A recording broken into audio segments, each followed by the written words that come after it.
अस्सलाम वालेकुम वरहमतुल्लाहि वबरकातुहू स्टूडेंट। आज हम पढ़ेंगे चैप्टर नंबर 4। हमने चैप्टर नंबर 2 और चैप्टर नंबर 3 स्किप कर लिए क्योंकि उन दोनों चैप्टर में ऐसी कोई ख़ास चीज़ नहीं है। इसलिए हमारे लिए जो ये सेल एंड टिश्यू का चैप्टर है तो ये बहुत ही इम्पोर्टेंट है। इससे बहुत ही एमसीक्यूज भी आते हैं एमडीकेट में वगैरह टेस्ट में तो इसको हम पढ़ना बहुत ज़रूरी है। इसलिए हम आज ये पढ़ेंगे पहले, फिर टाइम निकाल कर फिर चैप्टर नंबर 2 और 3 को पढ़ लेंगे। तो बिस्मिल्लाहिर्रहमानिर्रहीम हम स्टार्ट करते हैं हमारा चैप्टर नंबर 4 जिसका नाम है सेल एंड टिश्यू। तो स्टूडेंट आपको पता होना चाहिए कि सेल क्या है, टिश्यू क्या है। हमारा टाइटल जो है चैप्टर का उसको पहले समझना बहुत ही ज़रूरी होता है। तो सेल का मतलब क्या होता है, वो ग्रुप मतलब कि सेल कैसे बनता है। हम कहते हैं ना सेल मिलकर टिश्यू बनता है, टिश्यू मिलकर ऑर्गन बनता है, ऑर्गन मिलकर ऑर्गन सिस्टम बनता है। तो ये सेल खुद कैसे बनता है। सेल तो दूसरी चीजों को बनाता है मगर सेल खुद कैसे बनता है, ये सवाल पैदा होता है ना। तो आज मैं बताऊंगा सेल कैसे बनता है। जबकि हमारे सेल के अंदर जो ऑर्गेनिल्स होते हैं, जो उसको हम क्या कहते हैं, ऑर्गेनिल जो हमारे सेल के अंदर प्रेजेंट होते हैं उसको हम किसका नाम देते हैं, प्रोटोप्लाज्म का। प्रोटोप्लाज्म का हमारे सेल में कौन से ऑर्गेनिल होते हैं, जैसे फॉर एग्जांपल हम कर ले एंडोप्लाज्म रेटिकुलम हो गया, एंडोप्लाज्म रेटिकुलम हो गया। और एंडोप्लाज्म रेटिकुलम के टाइप हो गए, जैसे स्मूथ हो एंडोप्लाज्म रेटिकुलम हो गया एंड रफ एंडोप्लाज्म रेटिकुलम हो गया।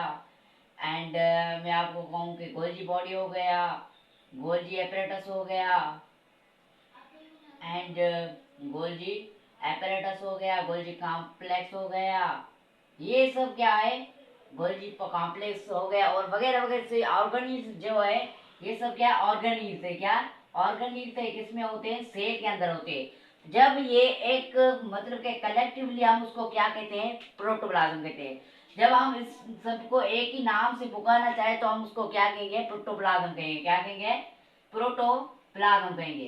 तो प्रोटोप्लाज्म का दोस्तों मतलब क्या होता है, प्रोटोप्लाज्म का मतलब होता है living content in the cell. Living content, living content of the cell, living content of cell. जो भी सेल के अंदर ये चीजें पड़ी है, एंडोप्लाज्म रेटिकुलम, ये सब क्या है, लिविंग है। तो हम इसको कौन सा का नाम देंगे, प्रोटोप्लाज्म। प्रोटोप्लाज्म का मतलब होता है living content of the cell. Cell के अंदर जो भी लिविंग कंटेंट पड़ा होता है तो उसको हम क्या कौन सा नाम देते हैं, प्रोटोप्लाज्म का। जब भी ये प्रोटोप्लाज्म एक यूनिट की तौर काम करेगा, protoplasm work in the form of unit, work in the work in the form of unit, work in the form of unit. So it is form cell। जब प्रोटोप्लाज्म एक यूनिट की तौर पर काम करेगा तो क्या बनाएगा, सेल बनाएगा। हम मतलब कि ये सब जो ऑर्गेनिल है एक यूनिट की तौर पर जब काम करते तो क्या बनाते, सेल बनाते। क्या बनाते, सेल बनाते। तो अब आते टिश्यू पर। टिश्यू कैसे बनता है, आपको पता है टिश्यू ग्रुप ऑफ ऑर्गन्स मतलब ग्रुप ऑफ सेल जब मिलते हैं तो क्या बनता है, टिश्यू बनता है। क्या बनता है, टिश्यू बनता है। अब हम किस पे आते हैं, टिश्यू पर। पहले हम अपने चैप्टर के टाइटल को समझ लें, फिर उसके अंदर जो प्रोसीजर है, जो चीजें हैं उसको हम बाद में पढ़ेंगे, ठीक है। टिश्यू क्या होता है, जब group of similar cell, group of similar cells combine together to form, combine together and perform and specific function। जब ये एक खास काम करेंगे तो हम उसको कौन सा नाम देंगे, function. Function is called tissue. उसको हम क्या कहेंगे, टिश्यू का नाम। तो कौन सा नाम देंगे, टिश्यू का। फॉर एग्जाम्पल मैं आपको एक एग्जाम्पल दूं कि एक आप सपोज करो हमारे ब्रेन के जो सेल्स होते हैं, ब्रेन में कौन से सेल होते हैं, ब्रेन में कौन से सेल, नर्व सेल होते हैं। नर्व सेल, नर्व सेल कौन में होते हैं, ब्रेन में होते हैं। हमारे ब्रेन में एक तो नर्व सेल नहीं होगा, जब थाउजेंड्स ऑफ नर्व सेल होते, क्या थाउजेंड्स ऑफ हमारे ब्रेन में क्या होते हैं, नर्व सेल होते हैं। नर्व सेल कितने होते हैं, थाउजेंड की तादाद में, अमाउंट में हमारे ब्रेन में नर्व सेल होते हैं। जब ये नर्व सेल का काम क्या होता है, ट्रांसमिट करना। क्या करना, सिग्नल को क्या करता है, ट्रांसमिट करता है सिग्नल को और कैरी करता है। एंड क्या करता है, कैरी करता है। कहां से, बॉडी से कैरी करता है। एक तो सिग्नल आता है बॉडी से, ठीक है, और एक तो जाता है सिग्नल, ठीक है। जो हमारे ट्रांसमिट करता है सिग्नल वो भी नर्व सेल से होता है, और जो कैरी करता है वो कौन करता है, नर्व सेल करते हैं। तो ये हमारे नर्व सेल का एक ही काम है, ट्रांसमिट करना और एक कैरी करना। जब यहाँ थाउजेंड्स ऑफ नर्व सेल एक ही ये काम करते हैं तो हम उसको कौन सा नाम देंगे, टिश्यू का। तो ये क्या फॉर्म कर देंगे, टिश्यू बनाएंगे। तो क्या बनाएंगे, टिश्यू। हमारी बॉडी में डिफरेंट किस्म के, मतलब डिफरेंट टाइप्स के क्या होते हैं, टिश्यू होते हैं। हमारी बॉडी में डिफरेंट टाइप्स के टिश्यू होते हैं। टिश्यू कौन से होते हैं, फॉर एग्जांपल मैं आपको दूं, एपिथेलियल टिश्यू होगा, जैसे एपिथेलियल एपिथेलियल टिश्यू हो गया, मसल टिश्यू हो गया, एंड कनेक्टिव टिश्यू हो गया। एपिथेलियल टिश्यू हो गया, कनेक्टिव टिश्यू हो गया, मसल टिश्यू हो गया।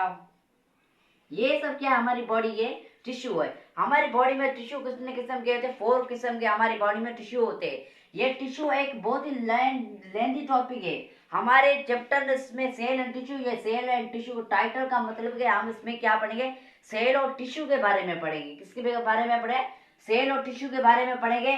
तो सेल और टिश्यू को कैसे देखा गया, कैसे आए कॉन्सेप्ट, इसका कॉन्सेप्ट कैसे आया बुकों में। तो हम ये अब आपको मैं बताऊंगा कि माइक्रोस्कोप एक ऐसा इंस्ट्रूमेंट है जिसकी वजह से बहुत ही छोटी सी चीजें जो देखी गई है। सेल क्या है, एक बहुत छोटी सी चीज है। सेल मतलब सेल 2 किस्म के होते हैं, एक होता है एनिमल सेल भी होता है, एक एनिमल सेल होता है, एक प्लांट सेल होता है, ठीक है। हाँ, एनिमल सेल की जो साइज होती है वो कहाँ से 10 से 40 नैनोमीटर तक होती है। कितने, 10 से 40 नैनोमीटर तक होती है। और जो प्लांट के सेल की साइज होती है वो 10 से 100 नैनोमीटर तक होती है, ठीक है। तो ये देखो आपको नैनोमीटर वाली चीजें भी सेल ने माइक्रोस्कोप ने दिखा के ये चीजें सेल है। जबकि पहला पहला माइक्रोस्कोप बनाया था जेचरे जेंसी ने, पहला माइक्रोस्कोप बनाया था। तो उसका नाम रखा था कंपाउंड माइक्रोस्कोप। उसकी जो मैग्निफिकेशन रेंज थी 3x से 9x तक थी, उसकी मैग्निफिकेशन रेंज थी, ठीक है। तो उसमें क्या थे, वो क्या था, वो एक माइक्रोस्कोप था, बहुत ही छोटा माइक्रोस्कोप था, बहुत ही लो लेवल का था। वो पहला माइक्रोस्कोप बनाया था किसने, जेचरी जेंसी ने माइक्रोस्कोप बनाया था। पहला माइक्रोस्कोप जेचरी जेंसी ने बनाया था। तो दोस्तों ये मैं खत्म कर देता हूँ। और अब हम पढ़ते हैं माइक्रोस्कोप। माइक्रोस्कोप क्या है, एक इंस्ट्रूमेंट है। क्या है, एक इंस्ट्रूमेंट है जिसकी वजह से सेल को देखने में मदद मिलती है। मतलब कि छोटे से छोटे सेल भी हम इससे देख सकते हैं बहुत ही इजी तरीके से। तो इसलिए तो ये टिश्यू और सेल का कॉन्सेप्ट आया। तो कैसे देखा गया सेल, कैसे मतलब ये इस चीज को सेल कहते हैं, इस चीज को टिश्यू कहते हैं। तो किसकी मदद से देखा गया था, माइक्रोस्कोप की मदद से देखा गया था। माइक्रोस्कोप ऐसा इंस्ट्रूमेंट है जिसकी वजह से मतलब कि जो हम अपनी नेक्ड आई से चीज न देख सके उसको भी वो क्या करता है, हमें इनलार्जमेंट और क्लियरली दिखाता है। माइक्रोस्कोप, माइक्रो का मतलब होता है स्मॉल, माइक्रोस्कोप। अब जनरली आप बात करें माइक्रोस्कोप की, माइक्रोस्कोप 2 वर्ड से मिला है, एक माइक्रो स्कोप से, ठीक है। और माइक्रोस्कोप क्या है, एक डिवाइस है या उनके इंस्ट्रूमेंट है। ये मतलब किस तरह से बनाया, ये फिजिक्स वालों ने बनाया है, इंजीनियर वालों ने बनाया है माइक्रोस्कोप। माइक्रोस्कोप को हम डिफाइन कैसे करें, माइक्रोस्कोप इज अ डिवाइस या पाचो इंस्ट्रूमेंट, is a device या हम कहे instrument which used for the organism seen, those organism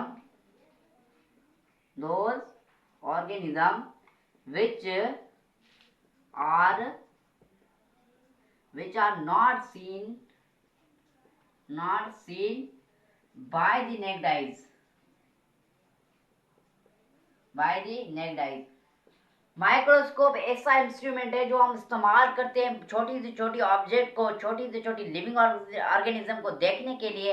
वो ऑर्गेनिज्म जो हम अपनी नेक्ड आई से न देख सके उनको हम माइक्रोस्कोप की मदद से बहुत ही इजी तरीके से देख सकते हैं, क्लियरली देख सकते हैं। तो माइक्रोस्कोप को किसने इन्वेस्ट किया था? माइक्रोस्कोप पहला रेचरीज ने किया था, रेचरी जेनसीन ने। इसने पहला माइक्रोस्कोप बनाया था, जिसकी मतलब कि रेंज कौन, जिसका नाम रखा गया था कंपाउंड माइक्रोस्कोप। इसने खुद रखा था कंपाउंड माइक्रोस्कोप, ठीक है। और इसकी जो मैग्निफिकेशन रेंज थी वो कितनी थी? इसकी मैग्निफिकेशन रेंज कितनी थी?